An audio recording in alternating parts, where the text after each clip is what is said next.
Hello breaking చూస్తాం. తెలంగాణపై Congress high command full focus పెట్టింది. ఈసారి ఎలాగైనా సరే అధికారం దక్కించుకునేందుకు ప్లాన్ చేస్తుంది. తొలుత కాంగ్రెస్ నేతలందరికీ ఒక్కతాటిపైకి తెచ్చింది. ఇప్పుడు అధికారం చేపట్టేందుకు కావాల్సిన వ్యూహాలను అమలు చేస్తుంది. సీఎం కేసీఆర్ ను ఢీకొట్టేందుకు కాంగ్రెస్ నేతలను అన్ని విధాలుగా సిద్ధం చేస్తుంది. బీఆర్ఎస్ తో పోటీగా బలం పెంచుకునేందుకు ఇప్పటి నుంచే ప్రణాళికలు రచిస్తుంది. వచ్చే ఎన్నికల్లో ఖచ్చితంగా కాంగ్రెస్ పార్టీ గెలిచి తీరేలా అస్త్రశస్త్రాలు రెడీ చేస్తుంది.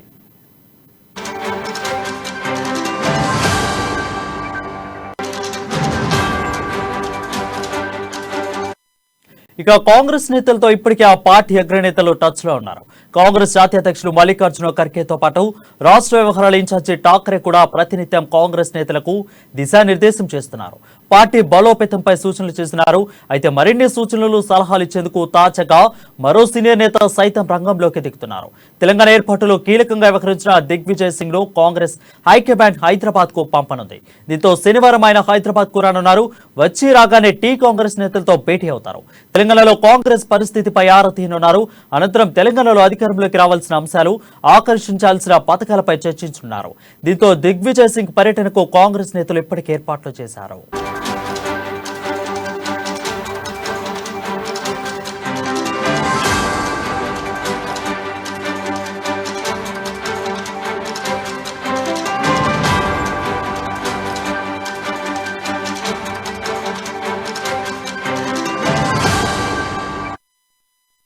బ్రేకింగ్ న్యూస్ చూస్తున్నాం. తెలంగాణపై కాంగ్రెస్ హైకమాండ్ ఫుల్ ఫోకస్ పెట్టింది. ఈసారి ఎలాగైనా సరే అధికారం దక్కించుకునేందుకు ప్లాన్ చేస్తుంది. తొలుత కాంగ్రెస్ నేతలందరినీ ఒక్కతాటిపైకి తెచ్చింది. ఇప్పుడు అధికారం చేపట్టేందుకు కావాల్సిన వ్యూహాలను అమలు చేస్తుంది. సీఎం కేసీఆర్ ను ఢీకొట్టేందుకు కాంగ్రెస్ నేతలను అన్ని విధాలుగా సిద్ధం చేస్తుంది. బీఆర్ఎస్ తో పోటీగా బలం పెంచుకునేందుకు ఇప్పటి నుంచే ప్రణాళికలు రచిస్తుంది. వచ్చే ఎన్నికల్లో ఖచ్చితంగా కాంగ్రెస్ పార్టీ గెలిచి తీరేలా అస్త్ర శస్త్రాలను రెడీ చేస్తుంది. దీనిపై మరింత సమాచారం మా ప్రతినిధి హరీష్ అందిస్తారు. హరీష్, చెప్పండి. రైతు వరుడు వేసి అధికారం ఎలక్షన్ గా కాంగ్రెస్ పార్టీకి ముందుకెళ్తున్నట్టుగా చెప్పొచ్చు. ప్రధానంగా ఎన్నికల విషయానికి సంబంధించి కూడా అభ్యర్థుల ఎంపిక ప్రక్రియ కావచ్చు, ప్రచారాలు కావచ్చు, సభలు కావచ్చు, సమావేశాలు కావచ్చు, వీళ్ళన్నింటినీ కూడా ఒక క్రియాశీలంగా కూడా పనిచేసే విధంగా కాంగ్రెస్ పార్టీ ముందుకెళ్తున్నట్టుగా తెలుస్తుంది. ప్రధానంగా ఇప్పటికే అభ్యర్థుల ఎంపిక ఆ ప్రక్రియ నుంచి అయితే కొనసాగుతున్న నేపథ్యంలో కూడా ఇక్కడ డిక్లరేషన్లు కావచ్చు, సభలు కావచ్చు, పార్టీ ఇతర పార్టీల విలీనం ఇలాంటి సమావేశాలు ఉన్న నేపథ్యంలో కూడా కాంగ్రెస్ పార్టీ వ్యూహాత్మకంగా అడుగులు వేసే నేపథ్యంలో ఢిల్లీ నేతలంతా కూడా తెలంగాణకు వచ్చే పరిస్థితులు ఏర్పడే నేపథ్యంలో రేపు దిగ్విజయ్ సింగ్ హైదరాబాద్ కు రానున్నారు. ఏదైతే వైఎస్ రాజశేఖర రెడ్డికి సంబంధించిన ఒక బుక్ రిలీజ్ కూడా ఆయన ఈ కార్యక్రమానికి హాజరు కానున్నారు. ఈ నేపథ్యంలో ఈ రోజు ఏదైతే ఏఐసిసి ఇన్ఛార్జ్ మాణిక్రావు ఠాకరే ఈ రోజు కాంగ్రెస్ సంబంధించిన సీనియర్ ముఖ్య నేతలతో కూడా జూమ్ మీటింగ్ లో ఈ రోజు మీటింగ్ సమావేశం ఏర్పాటు చేశారు. అలాగే 3వ తేదీ, 4వ తేదీన, 5వ తేదీన కూడా వరుసగా కూడా సమావేశాలు మాణిక్రావు ఠాకరే నిర్వహించబోతున్నారు. దీనికి ప్రధానంగా చూడవచ్చు ఏదైతే తాజా రాజకీయ పరిణామాలు కావచ్చు, 3వ తేదీన కాంగ్రెస్ పార్టీ ఎన్నికల కమిటీ సమావేశం ఉన్నది. అలాగే 4వ తేదీన ఉండే స్క్రీనింగ్ కమిటీ సమావేశాలకు సంబంధించి కూడా ముఖ్య నేతలతో పాటుగా ఇప్పుడు డీసీసీలు అలాగే మాజీ మంత్రులతో ఠాక్రే సమావేశం ఏర్పాటు చేసిన నేపథ్యంలో 3వ తేదీన టీఏసీ సభ్యులతో ఇప్పటికే ఎన్నికలుగా అభ్యర్థులకు సంబంధించి ప్రక్రియ కొనసాగుతుంది. ఫిల్టరింగ్ ప్రక్రియ కొనసాగుతున్న నేపథ్యంలో 3వ తేదీన ఏదైతే పొలిటికల్ అఫైర్స్ కమిటీ సభ్యులతో కూడా 1-to-1 గా ఈ సమావేశాలు నిర్వహించేందుకు కూడా అవకాశం అయితే కనిపిస్తుంది. ప్రధానంగా 4వ తేదీన మాజీ మంత్రులు అలాగే డీసీసీ అధ్యక్షులు అన్ని నియోజకవర్గాలకు సంబంధించిన జిల్లాలకు సంబంధించిన ఆ డీసీసీ అధ్యక్షులను గాంధీ భవన్ పిలిపించి వాళ్ళతో కూడా మాట్లాడే అవకాశం అయితే కనిపిస్తుంది. 5వ తేదీన స్క్రీనింగ్ కమిటీతో సమావేశాలు నిర్వహించున్నారు. అక్కడ నేపథ్యంలో చూడవచ్చు అంటే 3వ తేదీన ఎన్నికలకు సంబంధించిన అభ్యర్థులకు సంబంధించిన పిఎస్సి మీటింగ్ కొనసాగుతుంది. ఈ నేపథ్యంలో ఇప్పటికీ హైకమాండ్ కొన్ని ప్రొఫార్మాకు టీపీసీకి ఇచ్చినట్టుగా తెలుస్తుంది. ప్రధానంగా దాంట్లో ఏదైతే అభ్యర్థుల ఎంపికల విషయంలో కూడా పలు సూచనలు చేసినట్టుగా తెలుస్తుంది. ప్రధానంగా ఏదైతే ఇప్పటికీ దరఖాస్తు చేసుకున్న అభ్యర్థి ఎవరైతే ఉన్నారో కాంగ్రెస్ పార్టీలో ఎన్ని ఏళ్ల నుంచి కొనసాగిస్తున్నాడు, అక్కడ నియోజకవర్గ స్థాయిలో అతని బలాబలాలు ఏంటిది, కాంగ్రెస్ పార్టీకి అతడు చేసిన సేవలు ఏంటిది అనే దానిపైన పూర్తిగా ఇప్పుడు నియోజకవర్గానికి సంబంధించి ఎంత మాత్రము ప్రభావితం చేయగలడు, గెలుపు దిశగా ఎంత మాత్రము పయనించగలడని చెప్పేసి కూడా ఈ ప్రొఫార్మాలో ఉన్నట్టుగా తెలిసింది. ఇదే ప్రొఫార్మాను బేస్ చేసుకొని కూడా ఇక్కడ ఎన్నికల కమిటీ కావచ్చు, స్క్రీనింగ్ కమిటీ కావచ్చు, ఈ అభ్యర్థుల ఎంపిక ప్రక్రియ అయితే కొనసాగుతున్న నేపథ్యంలో అక్కడ పిఎస్సి సభ్యులతో పలు సూచనలు కూడా చేసే అవకాశం అయితే కనిపిస్తుంది. అలాగే డీసీసీలు 4వ తేదీ నిర్వహించి డీసీసీలు ప్రెసిడెంట్ కావచ్చు, వాళ్ళతో పాటు అక్కడ నియోజకవర్గాలకు సంబంధించిన అభ్యర్థులు ఎవరైతే ఉన్నారో వాళ్ళు దరఖాస్తు చేసుకున్నారో వాళ్ళను అక్కడ బలాబలాలు తెలుసుకునేందుకు కూడా అవకాశం ఈ సమావేశం నిర్వహించినట్టుగా తెలుస్తుంది. ప్రధానంగా 5వ తేదీకి సంబంధించి స్క్రీనింగ్ కమిటీతో సమావేశం ఉన్నది. ప్రధానంగా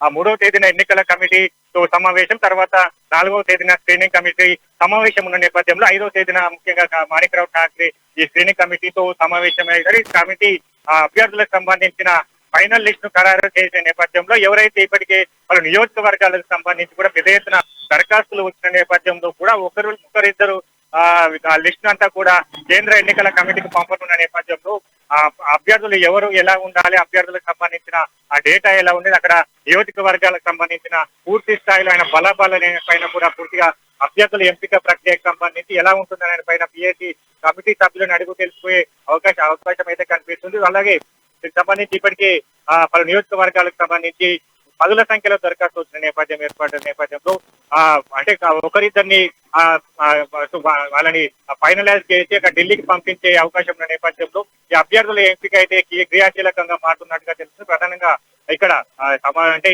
ఇప్పటికే పలు డిక్లరేషన్లు ప్రకటించిన కాంగ్రెస్ పార్టీ బహుశా బీసీ గర్జన పేరుతో బీసీ డిక్లరేషన్ కూడా ప్రకటించే అవకాశం ఉన్న నేపథ్యంలో అంటే మరికొన్ని రోజుల్లో కూడా ఈ విషయంపై ఏ తేదీ నిర్వహిస్తారని క్లారిటీ వచ్చే అవకాశం ఉంది. బీసీ డిక్లరేషన్ సంబంధించి అంశాలపైన ఇప్పటికే BC declaration committee Ponnam Prabhakar chairman గా కొనసాగుతున్న కమిటీ వేశారు. వీళ్ళంతా కూడా బీసీ డిక్లరేషన్ లో పొందుపరిచే అంశాలపైన కూడా సమావేశాలు నిర్వహించి బీసీ డిక్లరేషన్ ప్రకటించే అవకాశం ఉన్న నేపథ్యం. అలాగే మైనారిటీలకు సంబంధించి మైనారిటీ డిక్లరేషన్ విడుదల చేసే అవకాశం ఉన్న నేపథ్యంలో కూడా వీటన్నిటి చేరికలు కావచ్చు, అలాగే డిక్లరేషన్లు కావచ్చు, అభ్యర్థుల ఎంపిక ప్రక్రియకు సంబంధించి కూడా ఈ 3 రోజులు వరుస సమావేశాల్లో ఠాక్రే ఇక్కడ ముఖ్య నేతలు డీసీసీలతో పాటు స్క్రీనింగ్ కమిటీ సభ్యులతో సమావేశమైనట్టుగా అవుతారన్నట్టుగా తెలుస్తుంది. ప్రధానంగా ఇప్పటికే ఢిల్లీ అధిష్టానం కూడా ఠాక్రేకు పలు సూచనలు చేసినట్టుగా తెలుస్తుంది. ఏదైతే అభ్యర్థుల ఎంపిక ప్రక్రియ సంబంధించి క్రియాశీలకంగా ఉండాలి, కాంగ్రెస్ పార్టీ గెలుపు వైపే తీసుకెళ్ళాలి, గెలిచే అభ్యర్థులకు కష్టపడ్డ వారికి టికెట్లు ఇవ్వాలి, అలాగే అక్కడ నియోజకవర్గాలకు సంబంధించిన బలాలు జనాలను ప్రభావితం చేసే వ్యక్తులకు టికెట్లు ఇవ్వాలనే దానిపైన కూడా అధిష్టానం సూచనల మేరకు ఈ సమావేశంలో అక్కడ పిఎస్సి సభ్యులు కావచ్చు, అలాగే స్క్రీనింగ్ కమిటీ సభ్యులు కావచ్చు, వీరితో పాటు సమావేశాల్లో చర్చించి వాళ్ళ నిర్ణయాలను కూడా అధిష్టానానికి తెలిపే అవకాశం అయితే కనిపిస్తుంది. ఎక్కువగా చూసుకున్నట్లయితే కాంగ్రెస్ సీనియర్ నేతలు, ముఖ్య నాయకులు, హైకమాండ్ నుంచి వచ్చిన నేతలు కూడా ఇక్కడ తెలంగాణలోకి వస్తున్నారంటే ఏదో ఒక డిక్లరేషన్ చేసే అవకాశాలు ఉన్నాయి. సో రేపు దిగ్విజయంగా రాకతో ఏమన్నా డిక్లరేషన్లు, భారీ సభలు ఏర్పాటు చేసే అవకాశాలు తెలంగాణలో ఏమన్నా కనిపిస్తున్నాయా? ఇప్పుడు వైఎస్ఆర్ టీపీకి సంబంధించి వైఎస్ నిర్మల నిన్న అయితే కీలక నేతలను కలిసిన నేపథ్యంలో ఉన్నది. వైఎస్ఆర్ టీపీకి సంబంధించి విలీన ప్రక్రియ కొనసాగుతున్న నేపథ్యంలో దిగ్విజయ్ సింగ్ అయితే దివంగత ముఖ్యమంత్రి వైఎస్ రాజశేఖర్ బిడ్డ వైఎస్ఆర్ చరిత్ర కాబట్టి ఆయన వైఎస్ఆర్ సంబంధించిన రూపొందించిన బుక్ ఆవిష్కరణ కార్యక్రమానికి హాజరవుతున్న నేపథ్యంలో కూడా ఆయన ఓటర్లు కూడా దీనికి సంబంధించిన కార్యక్రమంలో హాజరవుతారు. తర్వాత కూడా కాంగ్రెస్ పార్టీ ముఖ్య నేతలతో కూడా సమావేశం అవుతున్న నేపథ్యం కనిపిస్తుంది. ఈ నేపథ్యంలో అంటే ఇక్కడ వైఎస్ షర్మిల కావచ్చు, అలాగే ఇక్కడ స్క్రీనింగ్ కమిటీ అభ్యర్థుల ఎంపిక ప్రక్రియ కావచ్చు, అలాగే ప్రచారాలను ఏ విధంగా వెళ్ళాలి, అలాగే జనాల్లోకి ఏ విధంగా కాంగ్రెస్ పార్టీని ముందుకు తీసుకెళ్ళాలి, బీజేపీ వైఫల్యాలు ఏంటి, ఎలాంటి పథకాలు ఇంకా అమలు చేస్తే మనం ఖచ్చితంగా అధికారులకు వస్తామన్న పలు అంశాలపైన కూడా ఇక్కడ నేతలకు సూచించే అవకాశం అయితే కనిపిస్తుంది. అలాగే ఈ నెల 17వ తేదీన సోనియా గాంధీ కూడా తెలంగాణకు రానున్నట్టుగా తెలుస్తుంది. ప్రధానంగా ఈ మేనిఫెస్టో కూడా విడుదల చేయనున్నట్టుగా తెలుస్తుంది. నేపథ్యంలో ఇప్పటికే సిడబ్ల్యూసీ సమావేశాలు ఏదైతే కాంగ్రెస్ పార్టీకి సంబంధించిన సిడబ్ల్యూసీ పునర్వ్యవస్థీకరణ తర్వాత హైదరాబాద్ లో తెలంగాణలో జరుగుతున్న సమావేశాల నేపథ్యంలో కూడా ఇక్కడ ముఖ్య నేతలంతా మిగతా రాష్ట్రాలకు చెందిన ఏదైతే కాంగ్రెస్ పార్టీ ముఖ్యమంత్రులు కావచ్చు, అలాగే సోనియా గాంధీ కావచ్చు, కీలక నేతలు రాహుల్ గాంధీ కావచ్చు, ప్రియాంక గాంధీ కావచ్చు, వీళ్ళంతా కూడా హాజరవుతున్న నేపథ్యంలో ఇప్పటికే ఏదైతే మేనిఫెస్టోను విడుదల చేస్తామని కూడా టీపీసీసీ చెప్తున్న నేపథ్యం కనిపిస్తుంది. 17వ తేదీన ఈ మేనిఫెస్టోకి సంబంధించి సోనియా గాంధీతో విడుదల చేసే అవకాశం కనిపిస్తుంది. అలాగే ఇదే నెలలో కూడా బీసీ డిక్లరేషన్ ఉన్నది. బీసీ డిక్లరేషన్ ముఖ్యమంత్రి సిద్దిరామయ్య, కర్ణాటక ముఖ్యమంత్రి సిద్దిరామయ్యతో కూడా బీసీ డిక్లరేషన్, బీసీ గర్జన సభ వేదికగా కూడా ప్రకటించే అవకాశం కనిపిస్తుంది. ప్రధానంగా ముఖ్యంగా చూడొచ్చు అయితే అధిష్టానానికి సంబంధించి తెలంగాణ ఎన్నికలపైనే పెద్దగా కాంగ్రెస్ పార్టీ ఫోకస్ చేసిన నేపథ్యంలో వరుసగా ముఖ్య నేతలు కావచ్చు, అలాగే ఇప్పటికే ఇన్ఛార్జ్ మాణిక్రావు ఠాక్రే గత నెల రోజుల క్రితం నుంచి కూడా తెలంగాణలో ఇక్కడే ఉంటూ కూడా ఇక్కడ రాజకీయాలు కావచ్చు, అలాగే గాంధీ భవన్ సంబంధించిన కూడా అన్ని వ్యవహారాలు కూడా ఠాక్రే పరిశీలిస్తున్న నేపథ్యం కనిపిస్తుంది. అంటే ఇంకా ఖచ్చితంగా అధికారమే లక్ష్యంగా కూడా పనిచేస్తున్న నేపథ్యంలో అధిష్టానం కూడా ఇక్కడ పెద్దగా ఫోకస్ చేసిన నేపథ్యం కనిపిస్తుంది. ఇప్పటికే సభలు కావచ్చు, అన్ని సమావేశాలకు కీలక నేతలు వస్తున్న నేపథ్యం ఉన్న ఈ నేపథ్యంలో కూడా ఇక పలు డిక్లరేషన్లు ప్రకటించే అవకాశం ఉన్నది. కాబట్టి